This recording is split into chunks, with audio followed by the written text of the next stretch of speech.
Alors moi, c'est Anna Moutina Beaupré-Moulunda, mais vraiment juste Anna, c'est parfait. Moi, je suis comédienne, auteure et tout récemment humoriste.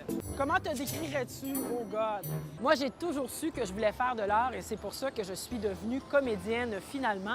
J'aime les gens, je suis extravertie, franche, j'aime travailler en équipe, j'aime les spas, j'aime les raclettes. C'est comme ça que je me décrirais. Ah! Vilain! Qui a su retirer les enfants de la grâce du monde humaine et ainsi parcourir le courroux de la terre. En 2009, j'étais dans une drôle d'étape de vie comme artiste. J'étais un peu dans un trou noir et c'est là que j'ai eu envie d'écrire ma première pièce de théâtre. Mais je ne savais pas vraiment si j'étais capable. Ah!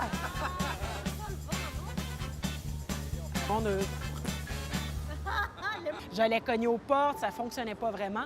Alors, j'ai essayé par moi-même pendant 4 ans. Et en 2013, lors d'une séance d'information, j'ai rencontré quelqu'un du CJE et là, il m'a offert son aide. J'y suis allée et j'ai vraiment pas regretté. Là, j'ai eu l'aide dont j'avais besoin, les conseils, les astuces. On m'a vraiment guidée et vraiment aidée. Je me rappelle tout à fait du nom de mon intervenant. Il s'appelait Martin Choquette. Et ce qui m'a vraiment marqué tout de suite, c'est la belle relation qu'on a développée. Tout de suite, je me suis sentie en confiance, écoutée, soutenue, encouragée. Quand je suis venue en 2013 au CJE, c'était pour ma pièce de théâtre, mon premier texte, 100 pays.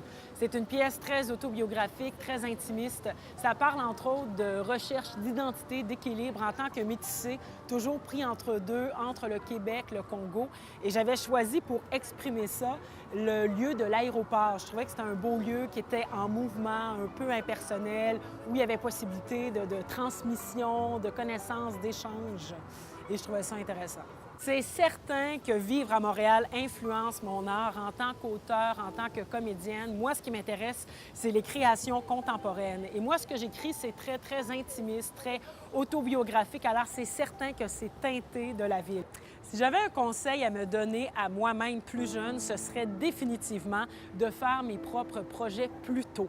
Et en plus, je pourrais bénéficier plus longtemps des conseils et des services du CJE parce que maintenant, ce n'est plus possible. Je sais, je ne fais pas mon âge, mais je ne peux plus en bénéficier malheureusement.